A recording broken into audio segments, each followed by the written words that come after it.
flipping through the newspapers, switching through multiple news channels, exploring different websites and online mediums for relevant news. Keeping up to date with important news is not only time-consuming but also requires meticulous upkeep of notes for thorough revision. With a limited period in hand and abundant resources to study from, do not let current affairs come in the way of your prelims success. Join the PT 365 program by Vision IAS and advance in your preparation for current affairs. Starting on 9th January at 5 p.m., this 20-day course offers comprehensive coverage of 1 year of current affairs in 60 hours. Join for improved knowledge with complete coverage of The Hindu, Indian Express, PIB, Economic Times, Yojana, Economic Survey, etc. Doubt-clearing sessions and mentoring for thorough knowledge. Access to Sandhan personalized test with 25,000 plus questions. Access to live and online classes for flexibility in timing. It's time to devote your energy to smart learning and not running. Enroll today and excel in UPSC prelims with a strong command of current affairs. Hello and welcome to this edition of News Today. Without delay, let's have a look at the headlines first. China-India should strengthen ties and drag an elephant tango, says Chinese president. India's external debt climbs to $717.9 billion in December 2024. Standing Committee on External Affairs released report on Indian diaspora overseas. SpaceX launched the first human spaceflight to cruise directly over Earth's polar orbit. India's defense exports reach a record high of 23,622 crore rupees in 2024-25. In our first news for the day, we focus on the evolving dynamics between two of the world's largest nations, India and China. Marking the 75th anniversary of diplomatic ties, the Chinese president has emphasized the need for a stronger relations, calling it a dragon-elephant tango.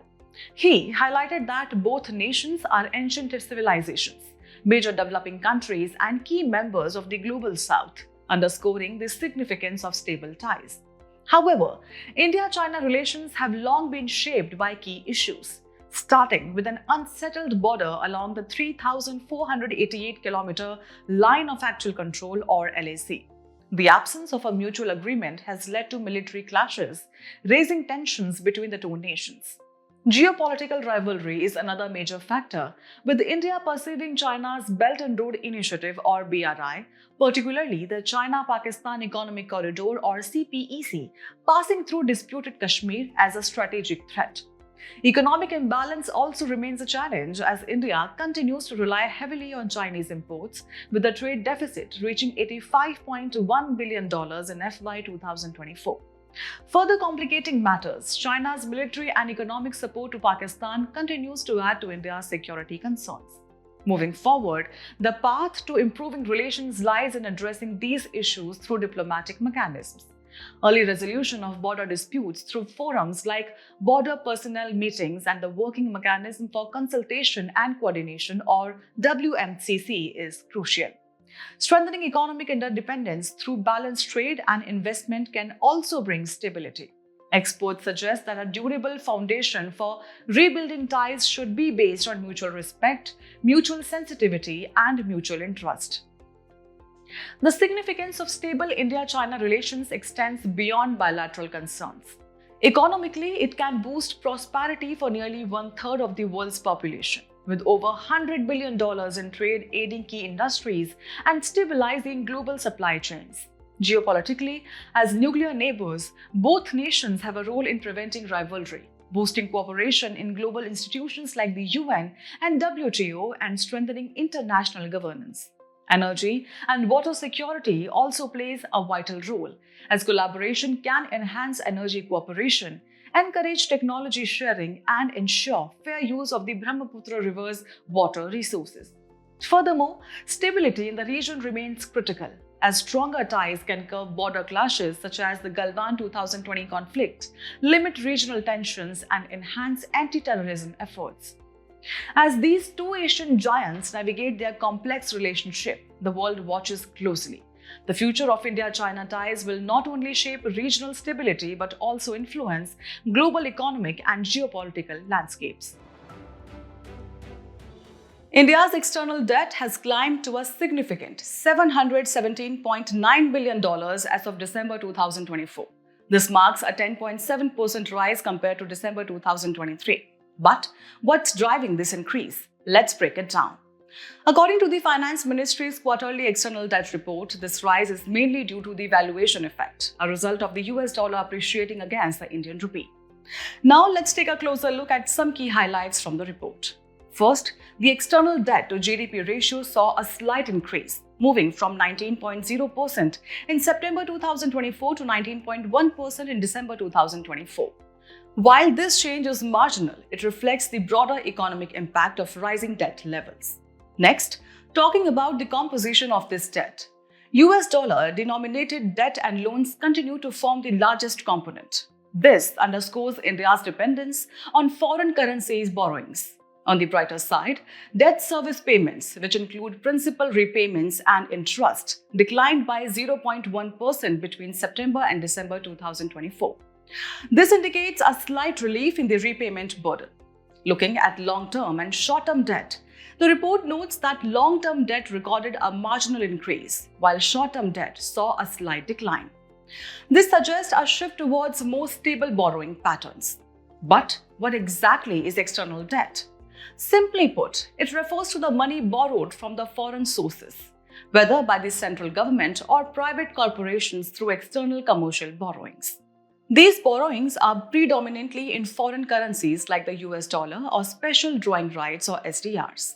The sources include foreign commercial banks, international financial institutions like the IMF and World Bank, and even foreign governments. However, rising external debt comes with challenges. First, repayment burden is a major concern. Since the debt is usually denominated in foreign currencies, fluctuations in exchange rates can make repayments costlier. Second, rising inflation poses another risk. Prolonged inflation can push interest rates higher, slowing down economic growth and further increasing the external debt to GDP ratio. And finally, the global scenario remains uncertain. The threat of stagflation worldwide could reduce demand for India's exports, ultimately affecting the country's debt service ratio. So how can India manage its external debt effectively? Here are some key recommendations. Diversifying currency transactions. Reducing reliance on the US dollar and promoting long-term rupee-denominated borrowing can mitigate risks from currency fluctuations. Sustainable debt practices. Borrowing should be directed toward investment rather than consumption, ensuring long-term economic benefits. Balancing borrowing with economic growth. Focusing on robust fiscal policies and export-led growth can help maintain financial stability while meeting debt obligations. So while India's external debt is on the rise, its impact will depend on multiple economic factors, both domestically and globally. Next, we focus on the latest report released by the Standing Committee on External Affairs, shedding light on the Indian diaspora overseas, a vast and influential global community. To begin with, who exactly falls under the category of the Indian diaspora? This group consists of people of Indian origin who migrated abroad either generations ago or in recent years on long-term visas, eventually settling overseas. It includes overseas citizens of India or OCIs, persons of Indian origin or PIOs, and non-resident Indians or NRIs. As of January 2024, the Indian diaspora population stood at a massive 35.42 million, comprising 15.85 million NRIs and 19.57 million PIOs and OCIs. While their contributions to India's global standing remain significant, there are key issues that need urgent attention. The committee's report highlights several concerns along with recommendations to address them. First, the conversion of PIO cards to OCI cards have been slow, with a large number of eligible individuals yet to complete the process. The committee suggests leveraging social media and diaspora organizations to ensure full conversion by December 2025. Next, voting rights for NRIs. At present, enrolled NRI voters must be physically present in India to cast their vote. To enhance electoral participation, the committee recommends exploring the electronically transmitted postal ballot system or ETPBS. Another major concern is the transfer of sentenced persons from foreign jails. Over the past 3 years, only 8 Indian prisoners were transferred from foreign countries to India. The committee urges stronger diplomatic efforts to streamline the process and ensure fair treatment of Indians in foreign jails. Meanwhile, the long-awaited immigration bill continues to face delays, despite rising incidents of illegal immigration. The recommendation is a comprehensive legislative overhaul, replacing the Immigration Act of 1983 with the Overseas Mobility, Facilitation and Welfare Bill 2024 to better regulate migration and protect Indian workers abroad. And finally, the Working Group on Schemes and Programs for the Welfare of the Diaspora has reportedly not met since 2021. The committee calls for biannual meetings to analyze objectives, working and challenges of various schemes or programs or initiatives. Clearly, while the Indian diaspora plays a crucial role in India's global influence, addressing these challenges is essential for their well-being and continued engagement with the nation. Now, we bring you an exciting update from the world of space exploration. SpaceX has successfully launched the first human space flight to cruise directly over Earth's polar orbit. This historic mission, titled FRAM-2, has been launched aboard the Dragon spacecraft of SpaceX. But what makes this mission so special? Well, FRAM-2 is set to carry out a series of groundbreaking experiments in space. Among them, the mission will conduct the first ever X-ray in space and will also experiment with the cultivation of mushrooms in microgravity. Now, let's understand what exactly Earth's polar orbit is and why it matters. A polar orbit is when a satellite orbits Earth by passing over the north and south poles. Even a deviation of 10 degrees over the poles is still classified as a polar orbit. These orbits typically fall within a low Earth orbit range between 200 to 1000 kilometers in altitude. But why are polar orbits significant? Unlike other orbits, a spacecraft moving over the poles can observe the entire planet as it spins underneath. This makes polar orbits particularly useful for weather monitoring, mapping, and even surveillance. However, launching a rocket into a polar orbit comes with a challenge. It requires greater fuel consumption since the rocket cannot harness Earth's rotational speed to gain momentum. Now, let's take a quick look at the different types of satellite orbits and their applications. Starting with low Earth orbit or LEO, which includes altitudes under 2000 kilometers. This orbit is crucial for satellite imaging, communication, Earth observation, navigation, and scientific research. In fact, the International Space Station or ISS operates in this orbit as its lower altitude makes it easier for astronauts to reach. An example of a satellite in LEO is RISAT-2B. Moving to Sun Synchronous Orbit or SSO, which is positioned between 600 to 800 kilometers. This orbit is ideal for studying land use changes, ice melting, and weather patterns. What makes SSO unique is that it is a particular kind of polar orbit where satellites stay in sync with the Sun. An example is HISIS, which is used for Earth observation. Next, we have Medium Earth Orbit or MEO, ranging from 2000 to 36,000 kilometers. This orbit is commonly used for navigation satellites and telephone communications. Unlike LEO and SSO satellites, in MEO do not need to follow specific paths around Earth. The European Galileo system is one such example of a satellite in MEO. Finally, let's talk about Geostationary Orbit or GEO, which is positioned at 35,786 kilometers. This orbit is widely used for telecommunication, weather satellites, and GPS systems. Satellites in this orbit fly above Earth's equator, moving from west to east, exactly matching Earth's rotation. A well-known example in GEO is the Indian National Satellite System or INSAT.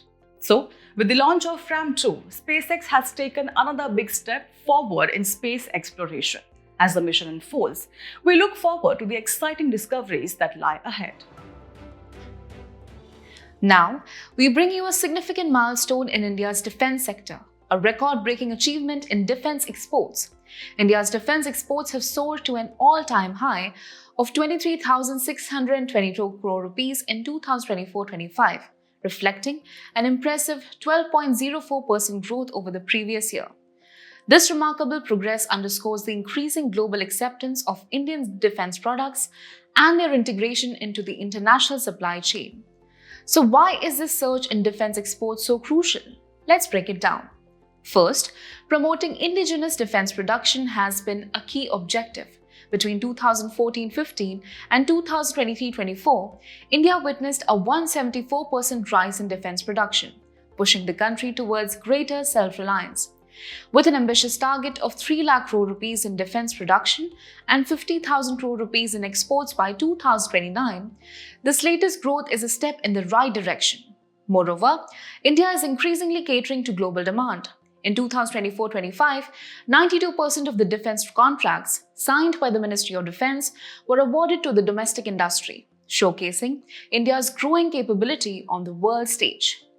Another crucial factor behind this success is the rising role of the private sector. In 2024-25 alone, private sector firms contributed a substantial 15,233 crore rupees to total defense exports. India's export portfolio has also expanded significantly. From bulletproof jackets to Dornier Do-228 aircraft and Chetak helicopters, India is reducing its dependence on imports while supplying critical defense equipment to international clients. However, despite these impressive achievements, there are some key challenges to address. First, slow growth in defense public sector undertakings or DPSUs. While DPSUs recorded a 42.85% increase in exports in FY 2024-25, their overall production remains much lower compared to the private sector. Next, technological depth remains a concern. Technological depth needed to design or manufacture major systems and critical parts, components, and raw materials are eventually imported by India. And finally, policy execution delays. While policies are being introduced to boost exports, bureaucratic hurdles often slow down their implementation, affecting the pace of growth in the sector. India's defense exports have been propelled by several key initiatives. Indigenous production has played a crucial role, with programs like Make in India fostering a robust defense industrial base that includes DPSUs, MSMEs, and the Defense Testing Infrastructure Scheme or DTIS. Innovation and research has also been at the forefront, with the development of advanced technologies through initiatives like IDEX, Aditi, and Make 123 projects, encouraging innovation in indigenous production. Further strengthening self-reliance, joint action initiatives under Strigen and the establishment of defense industrial corridors have advanced India's capacity to meet domestic and international defense needs. Additionally, policy reforms, including a liberalized FDI policy allowing 74% FDI via the automatic route, as well as efforts to enhance the ease of doing business, such as extending the validity of export authorizations, have collectively contributed to the sector's remarkable growth. So, while India's defense exports are reaching new heights, sustained policy support, technological advancements, and efficient execution will be key in achieving long-term success. In today's Place in News, we will be discussing Malaysia, whose capital is Kuala Lumpur. Recently, a gas pipeline burst in Putra Heights, located in central Selangor state, Malaysia, injuring many people. Now let's talk about some political features of the country. Malaysia is located in Southeast Asia, north of the equator. It is divided into two parts by the South China Sea: Peninsular Malaysia, West Malaysia, and East Malaysia, located on Borneo Island. Malaysia shares its land boundaries with Thailand, Indonesia, and Brunei, and its maritime boundaries with Singapore, the Philippines, and Vietnam. It is surrounded by the Strait of Malacca, the Celebes Sea, and the South China Sea. Geographically, Malaysia's highest peak is Mount Kinabalu, and its major rivers are the Rajang, Kinabatangan, and Pahang. As we conclude today's main news, let's have a look at some quick updates. PM announced an ex gratia from Prime Minister's National Relief Fund to fire factory explosion victims in Gujarat. The fund was instituted by former PM Jawaharlal Nehru to assist displaced persons from Pakistan in 1948, and it is utilized to render immediate relief to families of those killed in natural calamities. The Finance Minister recently launched the NITI NCAER States Economic Forum portal. Portal has been developed by Niti Aayog in collaboration with the National Council of Applied Economic Research. It is a repository of data on social, economic, and fiscal parameters, including research reports, papers, etc. Rajya Sabha passed the Protection of Interest in Aircraft Objects Bill 2025, aiming to align it as per Cape Town Convention, Convention on International Interest in Mobile Equipment, and Protocol on Matters Specific to Aircraft Equipment. Cape Town Convention and Protocol aims to standardize transactions involving movable property. Indian Prime Minister and Chilean President held bilateral talks during the latter's visit to India. Key outcomes include letter of intent on Antarctica cooperation, recognizing Chile as the gateway to Antarctica for India. And under the India-Chile Cultural Exchange Program, Chile announced November 4 as its National Yoga Day. RBI announced open market operation or OMO to pump 80,000 crore rupees into the banking system. OMOs refers to the central banks or RBI buying and selling of government bonds in the open market. It is among the quantitative tools used by RBI to regulate the money supply, control inflation, and ensure economic stability. Recently, Minister of State for Heavy Industries and Steel updated Parliament on 4 Smart Advanced Manufacturing and Rapid Transformation Hub or SAMART centers. These were set up under the scheme for enhancement of competitiveness in the Indian capital goods sector. India saw a record 4,515 child adoptions in FY 2024-25, with Central Adoption Resource Authority or CARA introducing 8,598 newly identified children into the adoption pool. CARA was established in 1990 as a statutory body as per the Juvenile Justice Care and Protection of Children Act 2015 by the Ministry of Women and Child Development. China launched new military drills named Strait Thunder 2025A in middle and southern parts of Taiwan Strait. A strait is a narrow body of water that connects 2 larger bodies of water. Taiwan Strait or Black Ditch was named Formosa or Beautiful by Portuguese navigators in the late 16th century, and it lies between China's Fujian province and Taiwan. Before we sign off, let's challenge your understanding in today's installment of Test Your Learning.